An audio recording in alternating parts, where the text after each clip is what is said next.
yung pagkatao mo para isulong ang mga aral ng Diyos. Ako, binersonal ko yung message na yon. Yung bang parang, yung sinabing, do not feel bad if people despise you because of your youth. Yung youth, sinubstitute ko sa isip ko ng because of my physical disability. Yung sinasabi niyang, make use of the gift that was given to you. And I think that the gift that was given to me was to be able to have reached a lot of people when I was still a broadcaster. Na parang sa lahat ng Isabela, ako lang yung taong yon who have reached a lot of people enough to put up a fight against the dynasty.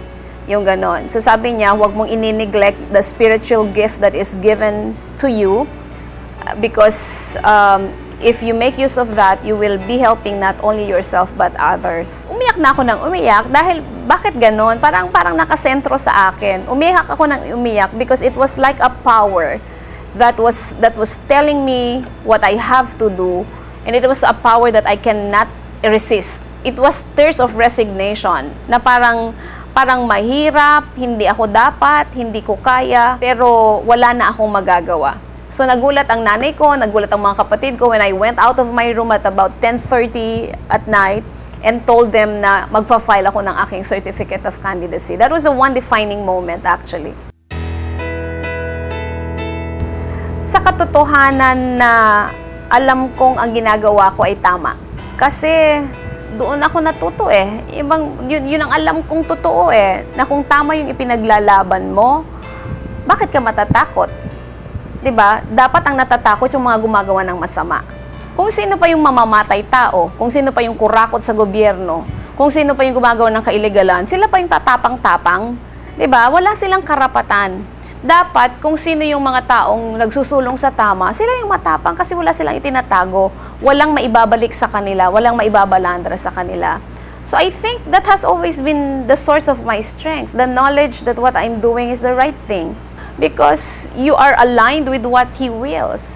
So doon ang alam kong pinanggagalingan ng aking tapang. Sa nagal-tagal na rin ng panahon, yung mga maling sistema naka-ingrain na sa lahat Sino ang una mong papansinin sa mga taong lumalapit sa'yo? Sino ang bibigyan mo ng trabaho sa daan-daang nag-a-apply sa'yo?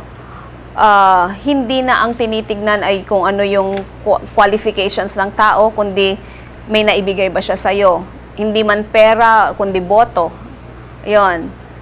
Lalong-lalo na sa mga malalaking proyekto na ano ang mahuhut-hut sa malalaking proyekto ng gobyerno.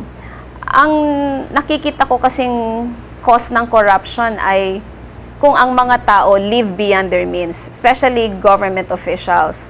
Ang sweldo ng gobernador, 40,000 So, sa isang first-class province like Isabela, pero kung ang gobernador ay may 2, 3, 4 na asawa, hindi magiging sapat yung 40,000. Lalo na kung governor ka, yung kabit mo ba, gusto ba niya ng bahay na barong-barong lang? Yung bang mga anak nyo, ay gusto ba nila na mag-aral lang sa public school? Gusto ba nila na magbakasyon lang sa baryo-baryo? Dapat may sariling rest house yan. So kung ikaw ay mayroong lifestyle na kailangan mong i-maintain, meron kang mga pangangailangan, kung ang hilig mo maraming baril, kung ang hilig mo latest model ng kotse, kung yun ang values mo, more than your integrity, more than your self-respect, madaling mangurakot. Lalo na at ang mga nasa posisyon katulad ko ay napakalaki ng kapangyarihan over a lot of money. Nakikita ko na yan ngayon I knew before when I was still a broadcaster na malaki ang kapangyarihang hawak ng mga nasa gobyerno. Pero mas naintindihan ko nung ako na mismo yung nasa gobyerno. Kasi isang pirma ko lang, katumbas ng millions of pesos yung mga pinipirmahan kong cheque. Isang oo o hindi ko na nagdedesisyon, ang dami-dami taong maapektuhan.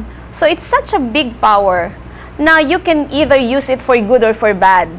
So kung ikaw ay isang tao na gusto mo lang na gawin ng tama, whether may nakakakita sa iyo o hindi, 'di ba? Merong nag-o-observe sa iyo o hindi, yung power na 'yon is in good hands.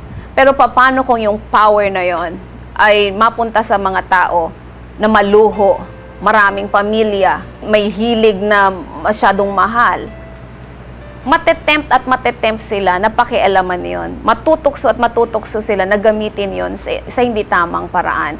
Kaya ako, ang lagi kong isinusulong, sana mailagay natin sa gobyerno yung mga tao lang na karapat-dapat.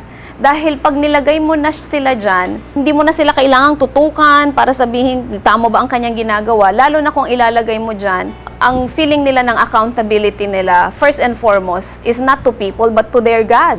'Di ba? So kahit walang nakakakita sa kanya, pero alam niyang nakikita siya ng kanyang Panginoon, hindi mo siya kailangang bantayan, hindi mo siya kailangang i-NGO o i-ombudsman.